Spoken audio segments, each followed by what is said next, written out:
नमस्कार दोस्तों, स्वागत है आपका आपके अपने YouTube चैनल पर। दोस्तों आज हम हिंदी की सीरीज स्टार्ट करने वाले हैं और ये जो हिंदी की सीरीज चलेगी वो आपकी 20 डेज चलेगी। हमारा टारगेट है कि 20 डेज में हम हिंदी का कंप्लीट सिलेबस कर लें। और अगर आप एस्टेट की तैयारी कर रहे हैं या फिर आप DSSB की तैयारी कर रहे हैं तो दोनों के लिए ही जो है ये सीरीज आपकी इंपॉर्टेंट रहने वाली है। तो हमारा जो टारगेट है वो 20 डेज का टारगेट है और हमारा आज फर्स्ट डे है और हम आज जो है वो संज्ञा का टॉपिक करेंगे। रोजाना दोपहर 12 बजे जो है वो आपको ये वीडियो जो है वो मिलती रहेंगी। लगातार 20 डेज में हम कंप्लीट हिंदी का सिलेबस जो है वो कवर कर लेंगे। क्लियर है? तो सबसे पहले हम यहाँ पर जो है वो सीखेंगे कि हमारे पास संज्ञा क्या होता है। तो देखिए, वैसे तो हमने संज्ञा जो है वो छोटी क्लासेस में की हुई है कि संज्ञा क्या होता है, लेकिन अगर मैं संज्ञा का शाब्दिक अर्थ अगर आपको बताऊं तो संज्ञा का जो शाब्दिक अर्थ होता है वो और कुछ नहीं, नाम होता है। यानी कि किसी भी व्यक्ति, वस्तु, जाति, द्रव्य, गुण, भाव, स्थान और क्रिया के नाम को संज्ञा कहते हैं। क्लियर है? तो बहुत ही आसान आपके पास यहाँ पर डेफिनेशन होती है और जो क्वेश्चंस बनेंगे वो आपके यहाँ पर कुछ विशेष बातें मैं आपको बताऊंगी, वहां से जो है वो क्वेश्चंस बनेंगे। यहाँ पर तो ये जो है वो हमने छोटी क्लासेस में भी डेफिनेशंस वगैरह पढ़ी हुई है, तो ये जो है वो आपकी बिल्कुल नॉर्मल आपकी यहाँ पर डेफिनेशन हो जाती है। तो ये बस आपको याद रखना है कि किसी भी व्यक्ति, वस्तु, स्थान या जाति का बोध कराए उसको जो है वो क्या कहा जाता है, संज्ञा कहा जाता है। तो यहाँ पर जो है वो जैसे यहाँ पर लिखा हुआ है, जैसे पशु जो है ये आपका जाति का बोध कराता है, दिल्ली और भारत यहाँ पर लिखा हुआ ये आपके स्थान का बोध कराते हैं, किताब, कुर्सी ये वस्तु का बोध कराते हैं, सुंदरता जो है ये आपका गुण होता है, और व्यथा जो है ये एक भाव है, मोहन व्यक्ति है, मारना जो है ये क्रिया है। तो इन सभी के नाम का जो बोध कराता है उसको संज्ञा कहा जाता है। क्लियर है? अब देखिए, संज्ञा के जो भेद है वो अगर आपके पास अगर क्वेश्चन इस टाइप से आ जाए कि अर्थ के आधार पर, क्लियर है, ये चीज जो है वो आपको समझनी है कि अगर आपसे पूछ लिया जाए कि अर्थ के आधार पर संज्ञा के भेद बताओ, तो अर्थ के आधार पर अगर संज्ञा के भेद अगर आपसे पूछ लिया जाए तो संज्ञा जो है वो 5 टाइप की होती है। ठीक है? अगर अर्थ के आधार पर पूछा जाए तो संज्ञा जो है वो 5 प्रकार की होती है, जो कि आपके पास हो जाएगा व्यक्तिवाचक संज्ञा, जातिवाचक संज्ञा, भाववाचक संज्ञा, द्रव्यवाचक संज्ञा और समूहवाचक संज्ञा। लेकिन अगर आपसे ये पूछ लिया जाए कि व्युत्पत्ति के आधार पर जो है वो बताओ कि संज्ञा कितने प्रकार की होती है, तो अगर व्युत्पत्ति के आधार पर पूछा जाए, ठीक है, व्युत्पत्ति के आधार पर अगर संज्ञा के टाइप पूछे जाए तो संज्ञा जो है वो 3 प्रकार की होती है, जिसमें फर्स्ट जो है वो आपके पास व्यक्तिवाचक संज्ञा हो जाएगा, सेकंड आपके पास जो है वो जातिवाचक संज्ञा हो जाएगा और थर्ड जो है ये आपके पास भाववाचक संज्ञा हो जाएगा। जो आपके पास द्रव्यवाचक संज्ञा और जो समूहवाचक संज्ञा है ये जातिवाचक संज्ञा के ही उपभेद होते हैं। क्लियर है? तो यहाँ पर 2 क्वेश्चन आपके अराइज हो सकते हैं कि अर्थ के आधार पर संज्ञा के कितने भेद होते हैं और व्युत्पत्ति के आधार पर संज्ञा के कितने भेद होते हैं। तो अगर अर्थ के आधार पर पूछा जाए तो संज्ञा के 5 भेद होते हैं और व्युत्पत्ति के आधार पर अगर पूछा जाए तो संज्ञा के 3 भेद होते हैं, व्यक्तिवाचक संज्ञा, जातिवाचक संज्ञा और भाववाचक संज्ञा। अब देखिए, यहाँ पर नेक्स्ट जो है वो हम इसके टाइप की जो है वो डेफिनेशंस करेंगे। ये तो सबसे पहले आपके पास आता है व्यक्तिवाचक संज्ञा। तो इनकी जो डेफिनेशंस है ये तो आपको सीधी एग्जैक्ट जो है वो याद ही रखनी है, बाकी यहाँ से क्वेश्चंस जो है वो आपके नहीं बनेंगे। जो विशेष बातें मैं आपको बताऊंगी वहां से क्वेश्चन बनेगा। तो देखिए, व्यक्तिवाचक संज्ञा की डेफिनेशन क्या कहती है कि जिन शब्दों में किसी विशेष, तो देखिए ये विशेष वर्ड जो है इस पर आपको ज्यादा फोकस रखना है कि विशेष व्यक्ति, स्थान अथवा वस्तु के नाम का बोध हो उसे व्यक्तिवाचक संज्ञा कहते हैं। ठीक है? किसी विशेष व्यक्ति, वस्तु, स्थान के नाम का अगर बोध हो तो वहां पर जो है वो आपके पास व्यक्तिवाचक संज्ञा होता है। जैसे कि जयपुर, दिल्ली, भारत, रामायण, अमेरिका, राम, श्याम, अफ्रीका इत्यादि। तो यहाँ पर विशेष का मतलब ये हो जाता है कि वो अपने आप में एक ही है।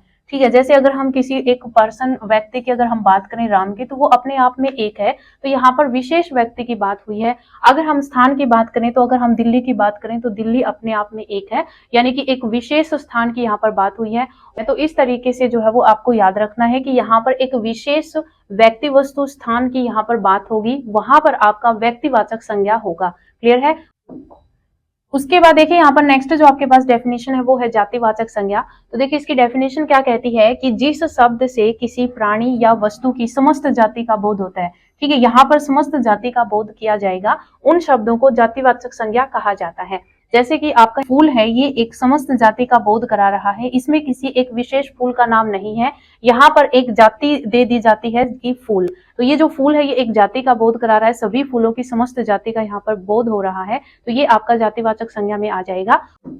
उसके बाद देखिए यहाँ पर जैसे मनुष्य हो गया, वृक्ष हो गया, ये जो है वो एक समस्त जाति का बोध करा रहे हैं, तो यहाँ पर जातिवाचक संज्ञा हो जाएगी। क्लियर है। नेक्स्ट देखिए, नेक्स्ट जो है वो आपके पास आता है, जैसे मैंने आपको बताया कि जो व्युत्पत्ति के आधार पर जो संज्ञा होती है उसके जो भेद होते हैं वो 3 टाइप के होते हैं। तो यहाँ पर जो सेकंड पार्ट मैंने आपको करवाया था जातिवाचक संज्ञा, इसी के ही उपभेद होंगे द्रव्यवाचक संज्ञा और समूहवाचक संज्ञा। तो पहले हम यहाँ पर समझते हैं कि द्रव्यवाचक संज्ञा क्या होती है। तो देखिए द्रव्यवाचक संज्ञा की डेफिनेशन होगी कि जब किसी संज्ञा शब्द से किसी द्रव्य का बोध हो, तो द्रव्य का बोध हो किसी भी अगर शब्द से द्रव्य का बोध होता है तो वहां पर द्रव्यवाचक संज्ञा होती है। जैसे कि आपके पास आ जाएगा पानी, लोहा, तेल, घी, दाल इत्यादि। तो ये जो है वो आपके पास जो है वो क्या हो जाएंगे, द्रव्य का बोध कराते हैं। ये जो शब्द है ये किसका बोध करा रहे हैं, द्रव्य पदार्थ का बोध करवा रहे हैं। तो इसका मतलब ये जो है वो आपके पास द्रव्यवाचक संज्ञा में आ जाएंगे। क्लियर है। उसके बाद जो है वो आपके पास सेकंड जो डेफिनेशन आती है वो है समूहवाचक संज्ञा की। तो समूहवाचक संज्ञा किसे कहते हैं, तो देखिए इसकी डेफिनेशन है कि जब किसी संज्ञा शब्द से व्यक्ति या वस्तु के समूह का बोध होता है। तो जब यहाँ पर किसी व्यक्ति वस्तु के समूह का बोध होता है, यानी कि आपको यहाँ पर विशेष जो ध्यान देना है वो समूह पर देना है, कि जहां पर समूह का बोध होगा वहां पर समूहवाचक संज्ञा होगी। जैसे परिवार जो है, अगर हम परिवार शब्द का यूज करते हैं तो यहाँ पर एक समूह का बोध होता है, क्योंकि परिवार में बहुत सारे सदस्य होते हैं। तो ये जो है वो एक समूह का बोध करा रहा है, तो परिवार जो है ये आपका समूहवाचक संज्ञा हो जाएगा। उसके बाद कक्षा में भी बहुत सारे स्टूडेंट्स होते हैं, तो यहाँ पर भी जो कक्षा है ये आपका एक समूह का बोध करा रहा है, तो यहाँ पर समूहवाचक संज्ञा हो जाएगी। उसके बाद जैसे सेना हो गया, भीड़ हो गया, पुलिस हो गया, इन सब में जो है वो एक ये समूह का बोध होता है, तो यहाँ पर जो है वो समूहवाचक संज्ञा हो जाएगी। अब देखिए यहाँ पर नेक्स्ट जो आपके पास टाइप आता है वो है भाववाचक संज्ञा। और भाववाचक संज्ञा जो है ये आपका मोस्ट इंपोर्टेंट है, क्योंकि एग्जाम में लगभग जो है वो भाववाचक संज्ञा का निर्माण जो है वो पूछ लिया जाता है। क्योंकि भाववाचक संज्ञा का जो निर्माण हम करते हैं वो 5 टाइप से करते हैं, वो मैं आपको नेक्स्ट जो है वो पढ़ाऊंगी। लेकिन पहले हमें भाववाचक संज्ञा की डेफिनेशन करनी है। तो देखिए ये क्या कहता है कि जिस संज्ञा शब्द से किसी गुण, दोष, भाव अथवा दशा का बोध होता हो उसे भाववाचक संज्ञा कहते हैं। ठीक है, यानी कि अगर कोई भी शब्द आपको किसी भी गुण, दोष, भाव या दशा का बोध कराता है उसको भाववाचक संज्ञा कहते हैं। जैसे कि आपके पास आ जाएगा बचपन, जवानी, बुढ़ापा, भला, महता, सुंदरता, मधुरता, सत्य, कोमलता आदि। तो ये जो शब्द है ये सारे आपके भाववाचक संज्ञा के शब्द हैं। तो ये जो है वो आपके पास डेफिनेशन होती है कि कहीं पर भी अगर आपको किसी भी गुण, दोष, भाव या फिर दशा का अगर आपको बोध होता है तो वहां पर भाववाचक संज्ञा होती है। अब देखिए यहाँ पर एग्जाम में जो क्वेश्चंस बनेंगे वो यहाँ से क्वेश्चंस बनेंगे, क्योंकि डेफिनेशन तो लगभग हम छोटी क्लासेस में भी पढ़ लेते हैं, तो वहां पर जो है वो हमें पता होता है कि संज्ञा की डेफिनेशन क्या है, उनकी जो टाइप है उनकी डेफिनेशन क्या है, वो सब हमें पता होता है। लेकिन हमें कुछ बातें जो है वो नहीं पता होती और यही जो है वो हमारे एग्जाम में पूछे जाते हैं। तो देखिए यहाँ पर फर्स्ट जो मैंने विशेष में लिख रखा है ये है कि भाववाचक संज्ञा के स्थान पर जातिवाचक संज्ञा का प्रयोग। तो देखिए जैसे मैंने अभी आपको भाववाचक संज्ञा की डेफिनेशन करवाई कि जिस भी शब्द से अगर आपको कोई भाव, गुण या दोष अवस्था का अगर आपको बोध होता है तो वहां पर जो है वो भाववाचक संज्ञा होती है। लेकिन आपको एक चीज याद रखनी है कि जो भाववाचक संज्ञा होती है वो सदैव एक वचन में होती है। क्या होता है, ये एक वचन में होता है। तो यहाँ से सीधा क्वेश्चन जो है वो आपसे पूछा जा सकता है कि भाववाचक संज्ञा जो है वो सदैव किस में होती है। तो भाववाचक संज्ञा जो है ये सदैव आपकी एक वचन में होती है। और कहीं पर भी अगर कोई भाव, गुण, दोष अवस्था जो होती है वो अगर आपको बहुवचन में दे दिया जाए तो वहां पर जो है वो आपका भाववाचक संज्ञा न होकर जातिवाचक संज्ञा बन जाता है। फॉर एग्जाम्पल मान लीजिए मैं यहाँ पर एक आपको एग्जाम्पल देखती हूँ कि ऊंचाइयां देखनी है तो हिमालय की देखो। क्लियर है। तो ये जो है वो एक एग्जाम्पल मैंने आपको यहाँ पर दिया है। यहाँ पर जो है वो अंडरलाइन होगा आपका और ये पूछ लिया जाएगा कि बताओ यहाँ पर किस प्रकार की संज्ञा है। तो आपको ये चीज जो है वो ध्यान रखनी है। जैसे अगर सीधा वर्ड आ जाता ऊंचाई, ठीक है, अगर सीधा वर्ड आ जाता ऊंचाई तो ऊंचाई जो है ये आपका एक वचन में है, तो यहाँ पर ऊंचाई वर्ड जो है ये आपका भाववाचक संज्ञा है। क्या है, यहाँ पर भाववाचक संज्ञा है। लेकिन यहाँ पर जो है वो आपको ऊंचाइयां दिया हुआ है, ये जो ऊंचाइयां है ये आपका बहुवचन में आ गया। और जहां पर भी अगर भाव, गुण या दोष अगर आपको बहुवचन में दे दिया जाए तो वहां पर जो है वो आपकी भाववाचक संज्ञा न होकर जातिवाचक संज्ञा बन जाती है। तो अगर आपको ये एग्जाम्पल दिया हुआ है कि ऊंचाइयां देखनी है तो हिमालय की देखो, तो यहाँ पर ये जो ऊंचाइयां है ये आपका जातिवाचक संज्ञा है। क्लियर है। तो इस तरीके से जो है वो आपको एग्जाम्पल दे दिए जाएंगे और वहां पर पूछ लिया जाएगा कि बताओ कि किस प्रकार की संज्ञा है। तो वहां पर आपको ध्यान रखना है कि जहां पर भी अगर आपको कोई भी भाव गुण दोष अवस्था जो होती है वो अगर बहुवचन में दे दी जाए तो वहां पर जो है वो भाववाचक संज्ञा न रहकर जातिवाचक संज्ञा बन जाएगा। क्लियर है। सेकंड जो आपका विशेष टॉपिक है ये है आपका व्यक्तिवाचक संज्ञा के स्थान पर जातिवाचक संज्ञा का प्रयोग। तो देखिए आपको जो है वो कुछ इस टाइप के एग्जाम्पल दे दिए जाएंगे जहां पर आपको लगेगा कि ये किसी व्यक्ति का नाम है तो वहां पर आप लिख दोगे कि ये व्यक्तिवाचक संज्ञा है, लेकिन वहां पर व्यक्तिवाचक संज्ञा ना होकर आपका जातिवाचक संज्ञा होता है। फॉर एग्जाम्पल जैसे मैं यहाँ पर एक एग्जाम्पल दूं कि देश में अनेक जयचंद पैदा हो गए। तो मैंने यहाँ पर एक एग्जाम्पल लिखा कि देश में अनेक जयचंद पैदा हो गए, तो यहाँ पर आपको अंडरलाइन मिलेगा और ये पूछ लिया जाएगा कि बताओ इसमें किस प्रकार की संज्ञा है। तो यहाँ पर आप जयचंद वर्ड को देखकर आप ऐसे बोलोगे कि ये जो है वो व्यक्तिवाचक संज्ञा है, लेकिन यहाँ पर व्यक्तिवाचक संज्ञा ना होकर जातिवाचक संज्ञा है, क्योंकि जो जयचंद जो शब्द है ये देशद्रोहियों का प्रतीक है। किसका प्रतीक है? यहाँ पर देशद्रोही जो होते हैं उनका प्रतीक है। जितने भी देशद्रोही व्यक्ति होते हैं उन सबका ये प्रतीक है। तो ये उन सभी लोगों को रिप्रेजेंट कर रहा है जो देशद्रोही है। क्लियर है। तो सभी देशद्रोहियों को ये रिप्रेजेंट कर रहा है, इसलिए यहाँ पर जो है वो व्यक्तिवाचक संज्ञा ना होकर जातिवाचक संज्ञा हो गया। क्लियर है। तो ये चीज आपको ध्यान रखनी है कि कहीं पर व्यक्ति का नाम होते हुए भी वहां पर जो है वो जातिवाचक संज्ञा होगी। तो आपको ये ध्यान रखना है कि जहां पर भी किसी एक व्यक्ति का नाम बहुत सारे लोगों को रिप्रेजेंट कर रहा हो तो वहां पर जो है वो आपके पास व्यक्तिवाचक संज्ञा ना होकर जातिवाचक संज्ञा होगा। क्लियर है।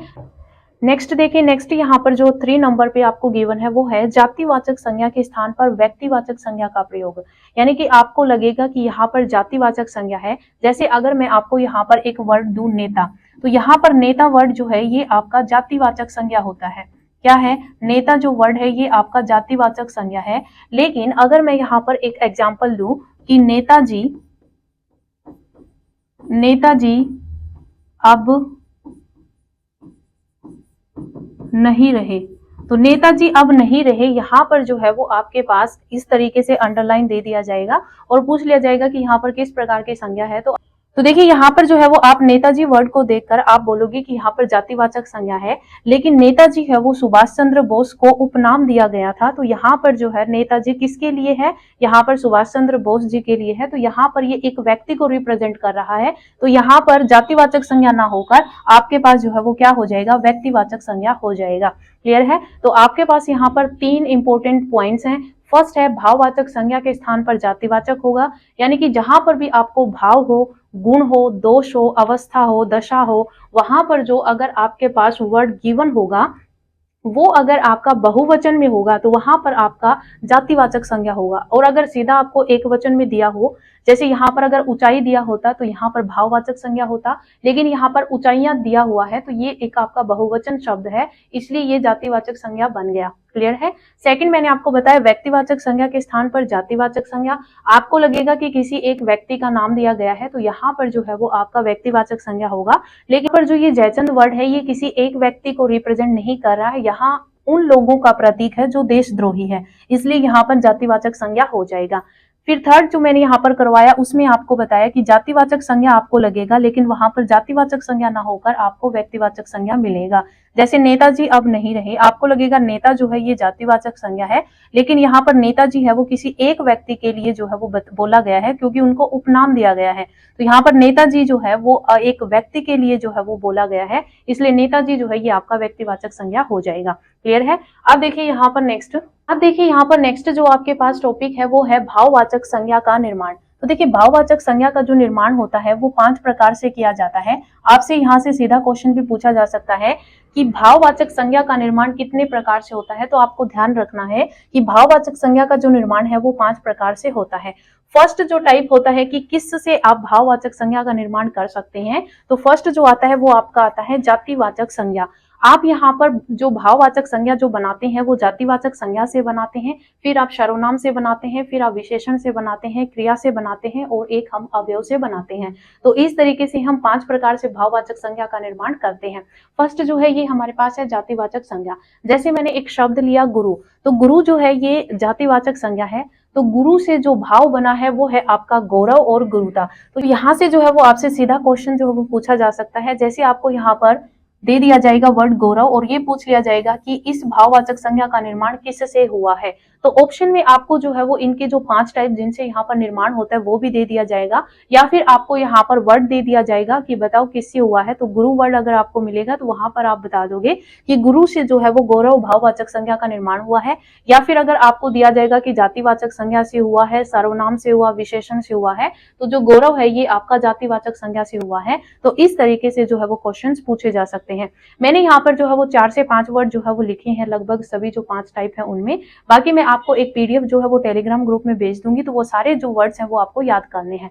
क्लियर है। उसके बाद सेकंड जो वर्ड है नेता। नेता आपको पता है नेता वर्ड जो है ये आपका जातिवाचक संज्ञा है। तो नेता से जो बना है वो आपका नेतृत्व बना है। क्लियर है। उसके बाद यहाँ पर नेक्स्ट जो आपके पास वर्ड है वो है बच्चा। तो जो बच्चा वर्ड है ये आपका एक जातिवाचक संज्ञा को रिप्रेजेंट कर रहा है, और बच्चा से जो भाववाचक संज्ञा बनी है वो आपका बचपन बना है।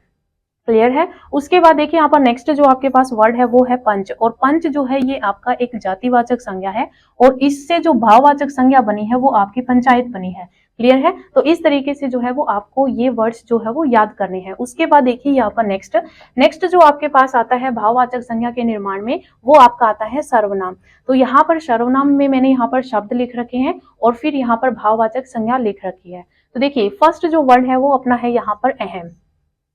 अहम जो वर्ड है ये आपका सर्वनाम शब्द है, और इस सर्वनाम शब्द से जो भाववाचक संज्ञा बनी है वो आपका अहंकार बना है। क्लियर है। तो यहाँ पर जो अहम है ये आपका एक शब्द है जो कि सर्वनाम शब्द है, और भाववाचक संज्ञा इससे जो बनी है वो अहंकार है। उसी तरीके से नेक्स्ट जो है वो आपके पास निज है। निज से आप निजता भी बना सकते हैं और इसका निजत्व भी बना सकते हैं। क्लियर है। उसके बाद जो नेक्स्ट जो वर्ड है वो है अपना। अपना जो शब्द है ये सर्वनाम शब्द है, और इससे जो भाववाचक संज्ञा बनी है वो है अपनापन और अपनत्व। तो यह क्वेश्चन में आपको जिस तरीके से यहाँ पर ऑप्शंस मिलेंगे उसी के अकॉर्डिंग आप जो है वो टिक कर सकते हैं। अगर आपको अपनापन दिया हुआ होगा तो वहां पर आप अपनापन करोगे, और अगर अपनत्व दे रखा हो तो वहां पर आप अपनत्व करोगे। क्लियर है। उसके बाद आपके पास वर्ड है मम। मम जो वर्ड है ये आपका सर्वनाम है, और इससे जो आपका भाव बनता है वो ममता बनता है और ममत्व बनता है। क्लियर है।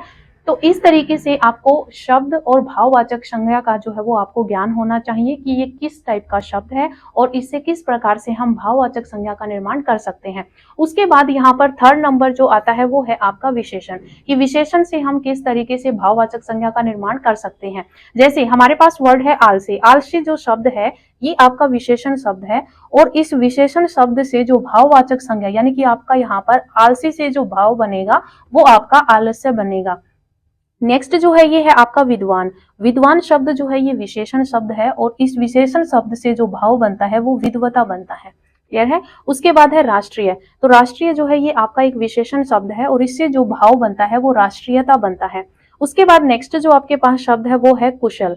कुशल जो है ये आपका विशेषण शब्द है, और इस कुशल से जो भाववाचक संज्ञा जो बनती है उसमें आपके पास कुशलता भी हो सकता है और कौशल भी आप बना सकते हो। तो इस तरीके से आपको विशेषण शब्दों से भाववाचक संज्ञा बनानी होती है। उसके बाद देखिए यहाँ पर नेक्स्ट जो आपके पास आती है वो है क्रिया। क्रिया जो है ये आपका 4th नंबर पे आता है, कि हम 4th नंबर पे क्रिया से भाववाचक संज्ञा का जो है वो निर्माण करते हैं। तो इसमें जैसे शब्द मैंने दिया चलना, तो चलना से जो आपके पास भाव बनेगा वो बनेगा चाल। उसके बाद देखिए यहाँ पर सेकंड जो शब्द है वो है बनना। तो बनना से जो भाव बनेगा वो बनेगा बनावट और बुनाई। क्लियर है। उसके बाद है चुनना। तो चुनना से जो आपका यहाँ पर भाव बनेगा वो बनेगा चुनाव। उसके बाद है कहना। कहना एक शब्द है जो कि आपका क्रिया है, और इससे जो भाववाचक संज्ञा बनेगी वो बनेगी कहावत। उसके बाद है गिनना। तो गिनना एक शब्द है जो कि आपका क्रिया शब्द है, इससे जो भाववाचक संज्ञा बनेगी वो बनेगी गिनती। क्लियर है। उसके बाद आपका 5th नंबर पे आता है अवयव। तो जो अवयव शब्द होते हैं उनसे भी हम भाववाचक संज्ञा का निर्माण करते हैं। तो देखिए यहाँ पर अवयव शब्द में जो फर्स्ट जो शब्द है वो है हाहा। हाहा से जो आपका भाववाचक संज्ञा बनेगा वो हाहाकार बनेगा। क्लियर है। यहाँ पर सेकंड जो वर्ड है वो है तेज। तो तेज से जो भाववाचक संज्ञा बनती है वो बनेगा तेजी। उसके बाद देखिए यहाँ पर नेक्स्ट जो आपके पास वर्ड है वो है समीप। समीप शब्द जो है ये अवयव शब्द है और इससे जो भाववाचक संज्ञा बनती है वो बनती है समीपता और सामीप्य। उसके बाद जो नेक्स्ट जो आपके पास वर्ड है वो है आपके पास नीचा। नीचा एक अवयव शब्द है और इस अवयव शब्द से जो भाववाचक संज्ञा बनेगी वो है निचाई। क्लियर है। तो इस तरीके से हम जो है वो 5 प्रकार से भाववाचक संज्ञा का निर्माण करते हैं। तो अगर ये जो वर्ड है, जैसे मैंने अभी आपको यहाँ पर वर्ड दिए हैं, तो सभी टाइप में लगभग मैंने 4 से 5 वर्ड्स जो है वो लिए थे। मैं आपको इसकी एक पीडीएफ जो है वो टेलीग्राम ग्रुप में प्रोवाइड करवा दूंगी। वो सारे ही वर्ड्स जो है वो आपको याद कर लेने हैं। जब आप इनको 1 या 2 बार पढ़ोगे तो आपको जो है ये सारी चीजें अच्छे तरीके से याद हो जाएंगे। क्लियर है। उसके बाद देखिए यहाँ पर नेक्स्ट जो है वो हम यहाँ पर कुछ एमसीक्यू करेंगे। ये जो क्वेश्चंस हैं वो, ताकि मैं आपको जो भी टॉपिक्स आपको करवाऊंगी उसके साथ में आपको 10-10 एमसीक्यू भी प्रोवाइड करवाऊंगी, ताकि आपका सारा कॉन्सेप्ट जो है वो अच्छे तरीके से हो जाए। क्लियर है। तो देखिए यहाँ पर फर्स्ट जो क्वेश्चन है वो ये है कि सदैव एक वचन में कौन सी संज्ञा होती है। तो मैंने आपको बताया था, जो मैंने अभी आपको थ्योरी करवाई उसमें मैंने आपको बताया था कि एक वचन में कौन सी संज्ञा होती है। तो एक वचन में हमेशा ही भाववाचक संज्ञा होती है। ये जो वर्ड्स हैं वो सारे आपके गलत हो गए, यानी कि ये आपका सेकंड ऑप्शन है, ये आपका थर्ड ऑप्शन है, ये आपका फोर्थ ऑप्शन है। तो जो एक वचन में जो होती है संज्ञा वो आपकी भाववाचक संज्ञा होती है। तो इसका जो ए ऑप्शन है ये आपका करेक्ट हो जाएगा। क्लियर है। उसके बाद देखिए यहाँ पर सेकंड जो क्वेश्चन है ये क्या है कि बाल को अच्छाइयों को अपनाना सीखो। तो देखिए यहाँ पर ये जो वर्ड है अच्छाइयों, ये जो है ये आपका बहुवचन वर्ड है।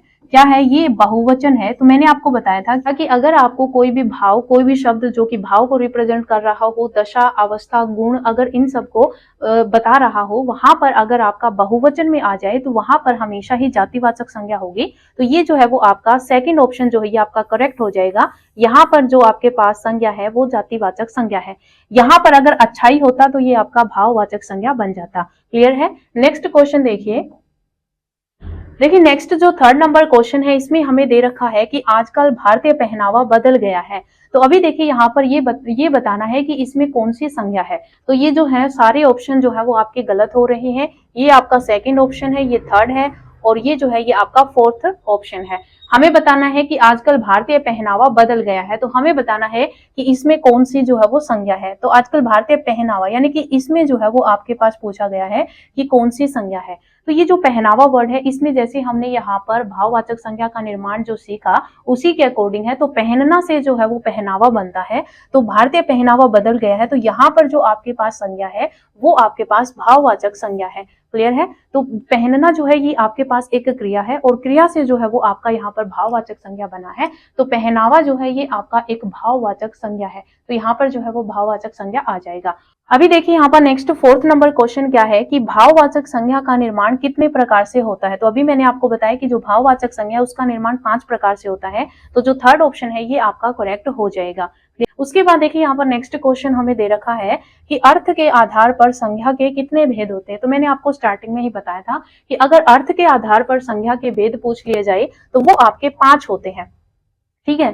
अर्थ के आधार पर कितने होते हैं, 5 होते हैं। और मैंने आपको बताया था कि व्युत्पत्ति के आधार पर अगर पूछ लिए जाए तो संज्ञा के 3 प्रकार होते हैं। उसमें आपके पास जो द्रव्यवाचक संज्ञा और जो समूहवाचक संज्ञा होती है वो जातिवाचक संज्ञा के ही उपभेद बन जाते हैं। क्लियर है। उसके बाद 7th नंबर क्वेश्चन देखिए। 7th नंबर क्वेश्चन में हमें पूछ रखा है कि भाववाचक संज्ञा का निर्माण नहीं होता है। तो मैंने आपको बताया था कि जो भाववाचक संज्ञा का जो निर्माण होता है वो 5 प्रकार से हम करते हैं। फर्स्ट जो था वो आपका जातिवाचक संज्ञा था, उसके बाद हम सर्वनाम से करते हैं, फिर हम विशेषण से करते हैं, विशेषण के बाद क्रिया से हम करते हैं और फिर अवयव से करते हैं। यहाँ पर जो ऑप्शन है वो हमें नहीं में पूछा हुआ है तो कारक जो है वो इसका आंसर आ जाएगा, क्योंकि हम भाववाचक संज्ञा का निर्माण जो है वो कारक से नहीं करते। क्लियर है। उसके बाद देखिए यहाँ पर 8th नंबर क्वेश्चन हमें क्या दे रखा है। हमें दे रखा है कि लड़कपन भाववाचक संज्ञा, कि जो लड़कपन है ये आपकी भाववाचक संज्ञा है, ये किससे बनती है। तो इस टाइप से जो है वो क्वेश्चन आपसे पूछे जा सकते हैं। यहाँ पर दिया हुआ है लड़कपन। तो जो लड़कपन है ये आपका जो भाव बना है ये लड़का से बना है। किससे बना है, लड़का से बना है। और लड़का जो है ये आपका जातिवाचक संज्ञा है। क्या है, ये आपका जातिवाचक संज्ञा है, क्योंकि जो लड़का शब्द है ये आपका जातिवाचक संज्ञा है और इस लड़का से ही जो है वो लड़कपन बना है। तो जो लड़कपन भाववाचक संज्ञा है ये आपकी किससे बनती है, तो ये जातिवाचक संज्ञा से बनती है। तो थर्ड जो ऑप्शन है ये आपका यहाँ पर करेक्ट हो जाएगा। नेक्स्ट देखिए। अभी देखिए यहाँ पर नेक्स्ट जो आपके पास क्वेश्चन नंबर 9 है, इसमें पूछा हुआ है कि अहंकार, यहाँ पर जो है वो पूछा हुआ है कि अहंकार जो भाववाचक संज्ञा है किससे बनती है। देखिए ये जो अहंकार शब्द है, अभी मैंने आपको जो निर्माण करवाया था उसी में मैंने आपको समझाया था कि जो अहम वर्ड है, इस अहम वर्ड से ही जो है वो अहंकार भाववाचक संज्ञा का जो है वो निर्माण होता है। तो अहम आपका क्या है, अहम आपका सर्वनाम है। क्या है, सर्वनाम है। तो यहाँ पर जो ऑप्शन ए है वो आपका यानी कि फर्स्ट ऑप्शन आपका यहाँ पर सही हो जाएगा। क्लियर है। उसके बाद देखिए यहाँ पर 10th नंबर क्वेश्चन है जो कि आज की वीडियो का आपका लास्ट क्वेश्चन है। तो ये क्वेश्चन क्या कहता है, देखिए कि पूर्व दिशा कौन सी संज्ञा है। तो देखिए जो पूर्व दिशा है ये एक विशेष दिशा को रिप्रेजेंट कर रहा है जो कि पूर्व दिशा है। तो ये जो पूर्व दिशा है ये आपकी यहाँ पर व्यक्तिवाचक संज्ञा बन जाएगा क्योंकि ये एक विशेष दिशा को रिप्रेजेंट कर रहा है। तो जो व्यक्तिवाचक संज्ञा है ये आपका सही आंसर हो जाएगा। ये जो है वो हमारे 10 क्वेश्चन थे। अगर आज की वीडियो अगर आपको पसंद आई हो तो वीडियो को लाइक शेयर जरूर करें। तो आज इस वीडियो में इतना ही, मिलते हैं नई वीडियो के साथ। धन्यवाद।